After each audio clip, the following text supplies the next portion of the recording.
ജീവിതം ജീവിച്ചു തീർക്കാൻ വേണ്ടി ഈശ്വരൻ നമുക്ക് തന്നതാണ്. ഒരായുസ്യം നന്നായിട്ട് ജീവിക്കുവാൻ, പൂർണ്ണതയിലെത്തിക്കുവാൻ, നന്മയോടെ ആയിരിക്കുവാൻ ദൈവം തന്ന ഒരു മനുഷ്യായുസ്, ഒരു പുരുഷായുസ്. അതിൽ തൃപ്തിയോടും സന്തോഷത്തോടും ജീവിക്കുക, അവിടെയാണ് ജീവിതത്തിൻ്റെ വിജയം. നമ്മൾ മനുഷ്യരാണ്. മനുഷ്യനെ മനുഷ്യത്വത്തിൻ്റെ പൂർണ്ണതയിൽ എത്തിക്കുന്നത്, സ്വാധീനിക്കുന്നത് 4 പ്രധാനപ്പെട്ട ഘടകങ്ങളാണ്. നമ്മളാക്കി തീർക്കുന്ന 4 പ്രധാനപ്പെട്ട ഘടകങ്ങൾ. ഒന്നാമത് മാതാപിതാക്കളാണ്. മാതാപിതാക്കൾ നമ്മുടെ ജീവിതത്തെ കാര്യമായി സ്വാധീനിക്കുന്നുണ്ട്.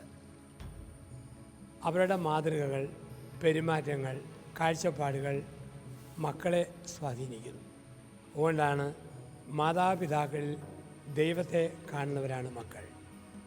ഓരോന്നിലും അവരുടെ ഇടപെടലുകൾ, അവരുടെ സംസാരങ്ങൾ, പ്രവൃത്തികൾ നമ്മളെ സ്വാധീനിക്കുന്നു. ആൺകുട്ടി എപ്പോഴും അപ്പനെ റോൾ മോഡലായി കാണുന്നു. പെൺകുട്ടി എപ്പോഴും അമ്മയെയും റോൾ മോഡലായി കാണും.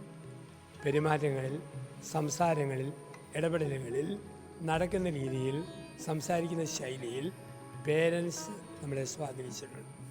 അറിഞ്ഞുമറിയാതെയും ഒരു പ്രാഗ്രൂപമായി, ഒരു ആർക്കിടൈപ്പായി പേരൻസിൻ്റെ പിക്ചേഴ്സ് നമ്മളിൽ പതിയുന്നു.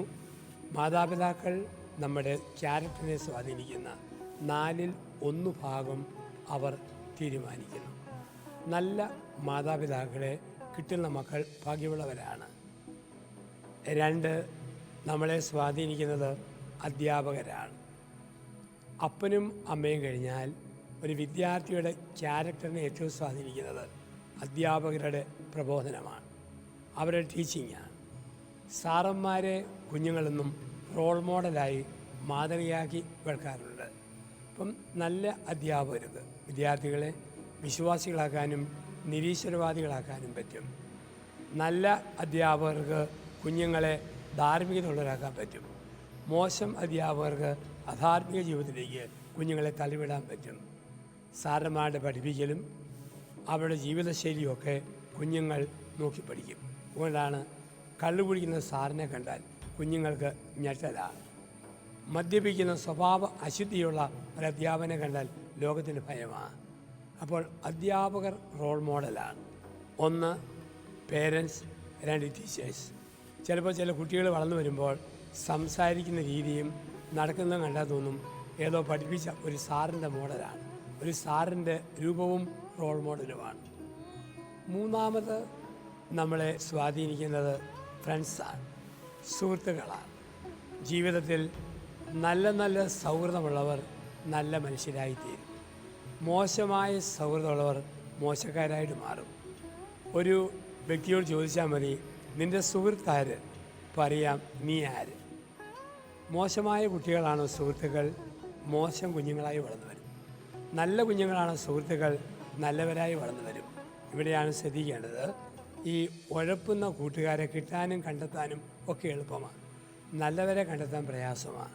അവിടെയാണ് തലമുറ ദുഷിച്ചു പോവുക, തലമുറ തകർന്നു പോവുക.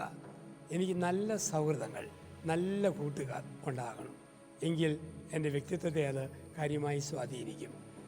4 ഒരു മനുഷ്യനെ സ്വാധീനിക്കുന്ന ഘടകം പുസ്തകങ്ങളാണ്. ഞാൻ എന്തു വായിക്കുന്നു അത് ഞാനായിത്തീരും. നിരീശ്വര ചിന്തകൾ മാത്രം വായിച്ചു വളർന്ന വ്യക്തി നിരീശ്വരവാദിയായിത്തീരും. വിശ്വാസത്തെക്കുറിച്ച് ചിന്തിക്കാനേ പറ്റില്ല.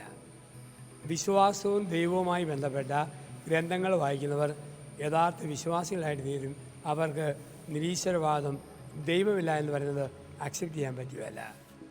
സയൻസ് മാത്രം വായിക്കുന്ന ആൾക്കാർ യുക്തി ജീവികളായി മാറും. വിശ്വാസം മാത്രം ജീവിക്കുന്നവർ ഭക്ത ജനമായി മാറും.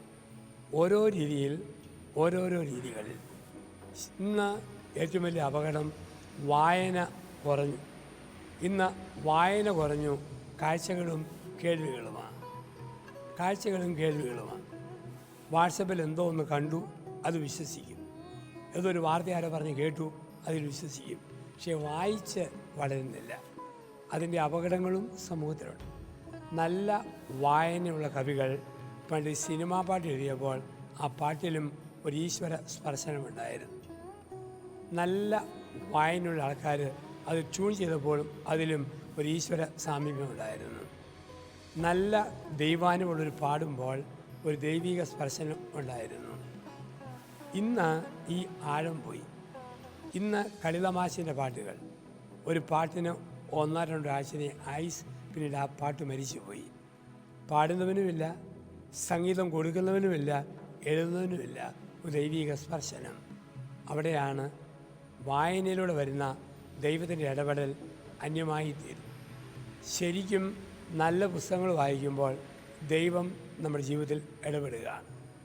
ദൈവത്തിൻ്റെ ഇടപെടലിന് തടസ്സമായതൊന്നും ജീവിതത്തിൽ ഉണ്ടാകാതിരിക്കാൻ നമ്മൾ ശ്രദ്ധിക്കണം. ദൈവത്തിൻ്റെ ഇടപെടലിന് സാധ്യമാകുന്നതെല്ലാം നമ്മൾ ചെയ്തു കൊടുക്കണം. ഈ 4 മേഖലകളെ നമുക്ക് ആഴമായി ഒന്ന് ശ്രദ്ധിക്കാം.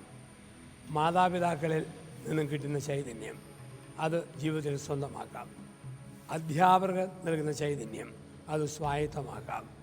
നല്ല കൂട്ടുകാരുടെ സ്വാധീനം, അത് സ്വന്തമാക്കാൻ ശ്രമിക്കാം. നല്ല പുസ്തകങ്ങളുടെ വായന തരുന്ന ഒരു ധാർമ്മിക ബലം, ഒരു മനോബലം, അതും സ്വന്തമാക്കാൻ നമുക്ക് ശ്രമിക്കാം. അങ്ങനെ നന്മയിൽ വളർന്ന് വിശുദ്ധിയിൽ വ്യാപരിച്ച് നല്ല മനുഷ്യരായി ജീവിക്കുവാൻ, നല്ല വാക്കുകൾ ശ്രവിക്കുവാൻ, നല്ലത് നമ്മളോട് സംസാരിക്കാനും ഇടവരുത്തട്ടെ. അതിന് ദൈവം നമ്മളെല്ലാവരെയും അനുഗ്രഹിക്കട്ടെ. ആമേൻ.